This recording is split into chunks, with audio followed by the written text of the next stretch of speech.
craziest things from your childhood you don't even process they were unnormal or abusive? Alright, so true story about when I realized the whole power dynamics of shit and how people can be predatory when I was literally 12 years old.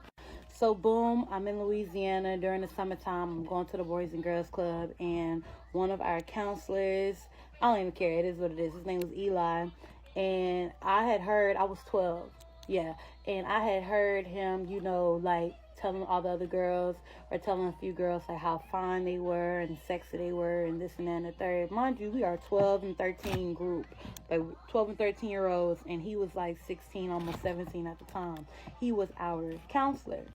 So, you know, then what's crazy is that, like, looking back on it, like, I used to notice him, like, just staring at us as we used to dance or whatever, and, like, he used to just sit back and stare at us, and looking back, like, it's really fucking eerie when I think back on it, I swear it is. But we were just 12, like, we were literally children, we ain't know no better. Long story short, I was the next one, basically. He came to me next, and he was my boyfriend, right? This dude literally introduced me to Corn, like not the TV HBO that I was used to.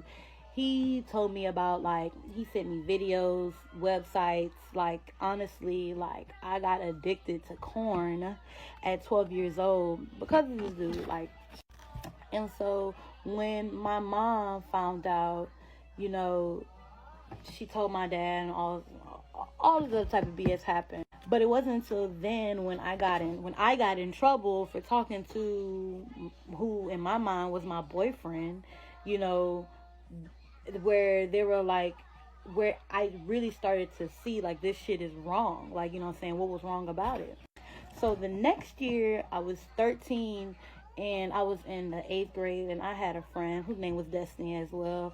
But she used to talk about how, you know, she would date 17 and 21 year olds and, like, have, you know, with them. And it was because I had already been through this, where I understood that it was wrong, where I was telling her, like, yo, like, they have no business talking to you. Like, they are way too old for you. But in her mind, because she's been groomed, she's like, oh no, I'm really mature for my age. They like me for me and all that type of stuff, because she was being groomed.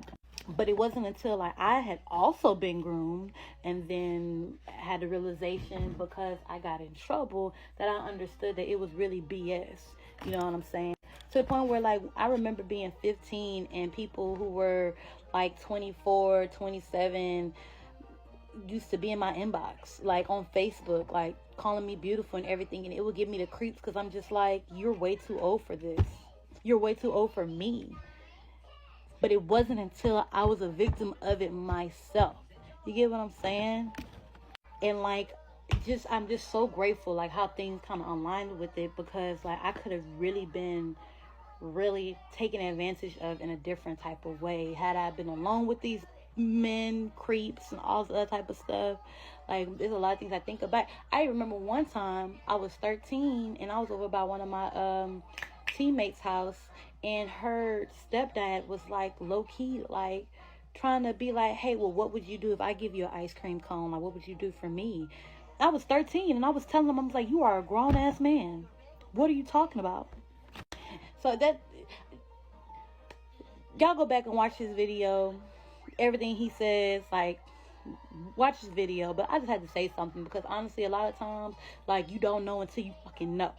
And, like, when it clicks for you, like, then you can see it all over. So that's why I don't be playing them games. We ain't playing those games.